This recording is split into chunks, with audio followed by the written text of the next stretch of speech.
बिस्मिल्लाहिर्रहमानिर्रहीम जी, अस्सलाम वालेकुम। मैं हुमारी अली, आप देख रहे हैं मेरा चैनल। आमना और रईस की आमना के घर पे मुलाकात 4 से 8 के दरमियान हुआ करती थी। बच्ची ट्यूशन होती थी, शौहर जो है वो काम पर होता था। आमना हफ्ते में 3 बार उसको अपने घर पे बुलाया करती थी। 15 से 20 मिनट की ये मुलाकात होती थी, कभी कभी घंटों में भी ये मुलाकातें तब्दील हो जाया करती थी। 15, 16 और 17 अगस्त को हर रोज़ मुलाकात के बाद जो है फरहान को शक पड़ गया कि मेरे घर में कोई आता है, क्योंकि घर से ही किसी बंदे ने मुखबरी करके फरहान के कान में ये बात डाल दी थी कि तुम्हारी बीवी गलत कामों में मुलव्विस है। 17 अगस्त शाम 4 बजे आमना के ससुर ने छापा मार के उसको रंगे हाथों पकड़ लिया था। रईस के मोबाइल से ही रईस को जो है ट्रैप किया गया। आमना की सीडीआर की तकरार कहानी, झूठी मकारियां पकड़ी गई। आज की वीडियो बहुत धमाकेदार होने जा रही है। इन दरिंदों का पोल जो है वो आहिस्ता आहिस्ता खुलना शुरू हो गया है। ये दरिंदे अब लोगों को इंटरव्यूज भी कम दे रहे हैं, क्योंकि इनके मुंह से जो है वो सच उगलना अब बहुत आसान हो जाएगा। लोग अच्छे से जानते हैं कि इनका चक्कर चल रहा था और शोहर भी इन सारी चीज़ों में मुलव्विस था। तो वीडियो को आखिर तक आपने देखना है। आपसे रिक्वेस्ट है कि अगर अभी तक आपने मेरे चैनल को सब्सक्राइब नहीं किया तो कर लें, इससे हमारी हौसला अफजाई होती है। डिलीवरी बॉय रईस कत्ल और लाश बेहुरमती केस जो है वो अब पुलिस तफ्तीश में इसमें अहम इंकशाफात सामने आए हैं। पुलिस इस पर काम कर रही है, क्योंकि पुलिस पर मीडिया का जो है वो प्रेशर है, आवाम का प्रेशर है। आवाम इतना प्रेशर बिल्टअप कर चुकी है कि अब इनके पास जो है वो कोई रास्ता नहीं हमने छोड़ा। हम हर वक्त जो है इस केस पर बात कर रहे हैं, आप लोग आवाज़ उठा रहे हैं, जिससे इनको जो है कैफरे किरदार तक पहुंचाने में अब पुलिस को थोड़ा सा जो है हमारा साथ देना पड़ रहा है, मजबूरी कहते हैं। आखिरकार जी आमना के सामने सबूत रखे गए तो उसने इकरार कर ही लिया कि वो रईस से पिछले 6 महीने से उसके साथ राब्ते में थी, उसके साथ उसका रिलेशनशिप था, वो एक्सेप्ट कर चुकी है। अप्रैल से शुरू होने वाला ये खुफिया अफेयर 17 अगस्त को पकड़ा गया। इन्वेस्टिगेशन ऑफिसर ने जो है जब आमना के सामने उसके और रईस के मोबाइल रिकॉर्ड्स रखे तो आमना के पास और कोई मार्जिन नहीं था, कोई अब उसके पास और कोई झूठ नहीं था, क्योंकि वो झूठ अवाम के साथ तो बोल सकती है मीडिया के थ्रू। अब जब सबूत उसके सामने रखेंगे तो डेफिनेटली उसकी हवा निकल जाती है। ये बात उसके शौहर को भी पता है कि मेरी बीवी का चक्कर चल रहा था, क्योंकि उन्होंने इसको रंगे हाथों पकड़ा था। अब दुनिया के सामने तो दिखाना है चेहरा कि जी हमारी बीवी भी बहुत अच्छी है और हम खुद भी बहुत अच्छे हैं, बड़े शरीफ लोग हैं। अब जी रिकॉर्ड जब सामने रखते हैं इन्वेस्टिगेटिव ऑफिसर तो आमना के पास मुंह खोलने के अलावा और कोई भी चारा नहीं था। आमना ने जी माना कि रईस से उसका अफेयर चल रहा था, उसकी मुलाकातें थीं और मुलाकातों का जो बेहतरीन वक्त था वो 3 से 8 के दरमियान हुआ करता था। डिलीवरी बॉय जोहर टाउन का एरिया कवर किया करता था और अक्सर हाईकोर्ट सोसाइटी के करीब के जो इलाके थे उसमें वो मौजूद रहा करता था। आमना ने बताया कि रईस के साथ मुलाकात जो है वो 15 से 20 मिनट की हुआ करती थी। वो सीधा ऊपर मेरे पोर्शन में आ जाता था, मेरे कमरे में आ जाता था। बड़ी बेटी आयत के हवाले से उसने बताया कि जी वो ट्यूशन जाया करती थी, इसलिए हमने ये टाइम रखा था। और छोटे बच्चों को मैं सुला देती थी, अगर वो नहीं सोते थे तो दूसरे कमरे में उनको जो है बिठाकर कार्टून वगैरह लगा दिया करती थी। 15 और 16 अगस्त को मुसलसल रईस और आमना की मुलाकातें जो हैं वो हुई, जिसकी वजह से जो उनके घर में किसी को शक हो गया। फिर इनके घर में बात हुई है, इन्होंने आमना को कुछ भी नहीं बताया। फिर इन्वेस्टिगेशन शुरू की है इन्होंने और इन्होंने सोचा कि जी छापा मार के आमना को जो है रंगे हाथों पकड़ेंगे और फिर इसके वालिदैन को बुलाएंगे और सारी बात होगी।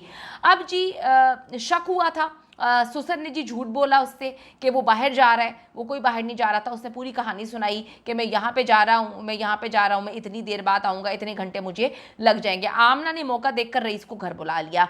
ये तकरीबन 4 बजे का वक्त था जब आमना ने रईस को बुलाया। आमना और रईस बेडरूम में मौजूद थे कि ससुर ने फरहान को वीडियो कॉल मिलाकर जो है वो दरवाज़ा खोलने का हुक्म दिया। दरवाज़ा बजा रहा था, आमना परेशान हो गई। आमना को लग रहा था कि जी ये ऐसे ही छापा है, वो ऐसे ही मुझे किसी काम के लिए बुला रहे हैं, लेकिन उसको ये पता नहीं था कि पहले जो 2 दिन इसने मुसलसल रईस को बुलाया है उसका शक हो चुका था इनके घर वालों को।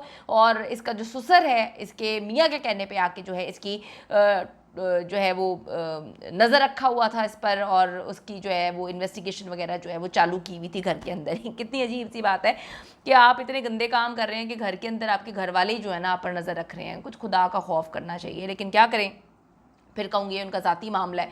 एक छोड़ के वो 6000 चक्कर चलाए। यहाँ पे जो कत्ल किए इन्होंने खौफनाक, और कत्ल के बाद लाश की बेहुरमती की है, इन्होंने इतनी खौफनाक मौत दी है कि मैं कभी कभी बल्कि कभी कभी क्या मैं रोज़ जो है मुझे खौफ आता है, मैं सोने लगती हूँ तो मेरी आंखों के सामने जो है वो मंज़र आ जाता है कि माँ ने क्या बर्दाश्त किया होगा, माँ ने क्या देखा होगा। बच्चे की रईस की जो है आखिरी दीदार भी फैमिली वाले नहीं कर पाए, क्योंकि बच्चा ही कुछ नहीं था। आप खुद सोचें ना कि कुछ भी ना हो और आप अपने अपने प्यारे को अलविदा कह रहे हो, उसकी आपने तदफीन करनी है, उसके बाद आपने उसको कभी भी ना देखना हो, इतना भयानक उसके साथ इन्होंने सलूक किया। उसकी आंखें निकाली हुई हैं, उसकी कमर तोड़ी हुई है, उसकी नाक तोड़ी हुई है। नाक तोड़ने का शौक़ तो फ़रहान को बहुत ज़्यादा है, वो आदमी औरत हर एक की नाक तोड़ता है। अपनी बीवी की नाक भी उसने 1.5 साल पहले तोड़ के लहू लहान करा हुआ था। तो जितना वो बेगैरत किस्म का इंसान है, उसको देखकर खौफ महसूस होता है, किस तरह से धड़ल्ले से वो कह रहा होता है कि हम बाहर निकल आएंगे। मैं इमेजिन करती हूँ कि ये बाहर निकलेंगे डेफिनेटली। आप किसी के साथ 9 साल से रह रही हो, आपको क्या नहीं पता होगा कि आपकी बीवी को मुंह मारने का शौक है? पता होगा, बिल्कुल पता होगा। बीवी को भी पता होगा कि मियाँ भी बाहर मुंह मारता है। ये फैमिली मुझे इस तरह की लगती है। तो उसने अपने 3 बच्चों की वजह से अपनी बीवी को तो छोड़ना नहीं है, तो आगे चल के फिर इन्होंने इसी तरह से किसी को कत्ल कर देना। तो बड़े ही ये जाबिर किस्म के ख़तरनाक किस्म के लोग हैं, और ये प्रोफेशनल, मुझे ऐसे लगता है कि किलर्स इनको कहा जाए तो गलत नहीं होगा। अब जी आमना साहिबा जो हैं उस दिन पकड़ी जाती हैं। आमना फ़रहान को वीडियो कॉल कर देता है, दरवाज़ा बजा रहा होता है, आमना को पता ही नहीं होता कि जी ये तो पहले से जो है इंतज़ार में बैठे हुए थे कि कब तुम इस बंदे को बुलाओगी और कब हम पकड़ेंगे। आमना ने जल्दी जल्दी रईस को बालकनी से भगा दिया, लेकिन हकीकत जो है वो खुल गई थी। इस दौरान रईस का मोबाइल आमना के घर में रह गया। ये जो आमना बार बार CDR की कहानी सुनाती है कि इसको चेक करवा लें, इसने रट लगाई हुई है, मैं तो बिल्कुल पाक साफ़ हूँ, मेरे अंदर तो कोई भी खोट नहीं है, इसलिए अल्लाह ताला मेरा साथ दे रहा है, मुझे दुनिया की परवाह नहीं है। तो यही वजह है कि रईस का एक मोबाइल जो है इसके पास था, और इन्होंने एक मोबाइल से ही दूसरे मोबाइल पर जो है वो राब्ते किए, उसको राब्ते करके बुलाया। यानी रईस को ट्रैप करने के लिए उसी का मोबाइल जो वो छोड़ गया था उस दिन, वो इन्होंने जो है वो इस्तेमाल किया। इनके पास, रईस के पास मुतादिद मोबाइल से आमना की मुरम्मत जब होती है तो उसे अलामा इकबाल टाउन वाले घर शिफ्ट कर दिया जाता है। 2 दिन बाद प्लान बनाकर जो है फ़रहान ने आमना को वापस हाई कोर्ट सोसाइटी वाले घर में बुलाया, और रईस को जो है वीडियो कॉल करके घर आने के लिए आमना ने मजबूर किया। रईस का पर्सनल नंबर जो है वो आमना के पास था, और उसे यकीन दिलाया गया कि भाई तुम आखिरी बार मुझसे मिल लो, फिर तुम जो चाहोगे, तुम छोड़ना चाहते हो मुझे। इसने रोने ढूंढने का वो एक्टिंग की। रोने धोने में तो आमना को ग्लिसरीन की भी ज़रूरत नहीं है, आराम से बैठ के एकदम रोती है, हंसती है। उसके बाद ये चीज़ मुझे भूल नहीं रही, जिस तरह से वो हंस रही है इंटरव्यूज़ में, जिस तरह से वो कहती है कि जी किसी की माँ बहन बेटी के पीछे पड़ोगे तो फिर ऐसा ही होगा ना। किसी की माँ बहन बेटी जब किसी को अपने घर के अंदर, कमरे के अंदर बुलाएगी तो डेफिनेटली लोग तो बातें करेंगे। अब लोगों की बातें करने से आपको परवाह हो रही है, तो जब आप एक रिलेशनशिप बना रही थी, चलिए वो भी फिर भी मैं छोड़ देती हूँ, आपका ज़ाती मामला है। हम सब की ज़िंदगी में कोई ना कोई जो है वो ऐसी साइड होती है जो हम नहीं चाहते कि दुनिया को हम दिखाएं, और अल्लाह ताला सबके राज भी रखता है। लेकिन बात यह है कि आपको ये राइट किसने दिया कि आप इतने भयानक अंदाज में किसी को इतनी खौफनाक दर्दनाक मौत दें?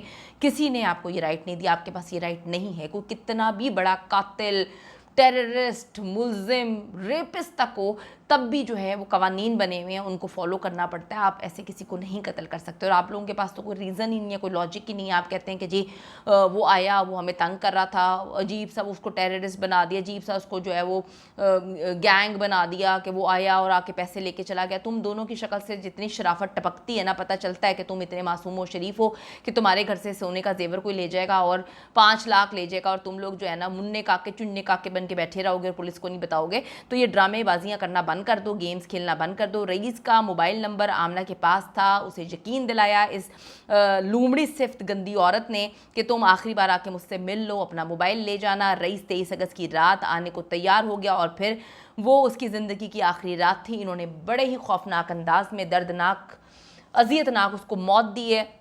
उसकी फैमिली जब इसके बारे में बात करती है, उनके मुंह से इसके लिए सिर्फ बद्दुआएं निकलती हैं। आमना और उसके शौहर फ़रहान के लिए बद्दुआओं के अलावा और कुछ नहीं है। और डेफिनेटली जितने भी लोग जिन्होंने उसकी खौफनाक लाश देखी है, लोग बद्दुआएं दे रहे हैं। और मैं मानती हूँ कि मकाफ़ाती अमल जो है वो यकीनी है, आप किसी के साथ बुरा करेंगे आपके सामने ज़रूर आएगा, ज़रूर आता है। जो आप बोते हैं वो आपको काटना पड़ता है। जो इन्होंने गंद घोला है वो आज नहीं तो कल इनके सामने ज़रूर आएगा। शायद पाकिस्तान का सिस्टम इतना कमज़ोर है कि लोग पैसे दे के वहाँ से बच जाएं, लेकिन जो आपने किया है उसका कर्मा जो है वो आपको भुगतना पड़ेगा। तो इतने दरिंदा सिर्फ लोग हैं। मैं अपील करती हूँ पाकिस्तान की जो अदलिया है, चीफ जस्टिस ऑफ पाकिस्तान से अपील करती हूँ, पाकिस्तान में जो गवर्नमेंट है इस वक्त निगरान हुकूमत, उनसे अपील करती हूँ, आर्मी चीफ से अपील करती हूँ कि इन दरिंदों को कैफरे किरदार तक पहुँचाएँ, इनको किसी सूरत बाहर ना आने दें, ताकि इन दरिंदों को, अगर ये लोग बाहर आ गए तो सोचें कि क्या हाल करेंगे सोसाइटी का। ये बहुत ही खौफनाक दरिंदे हैं,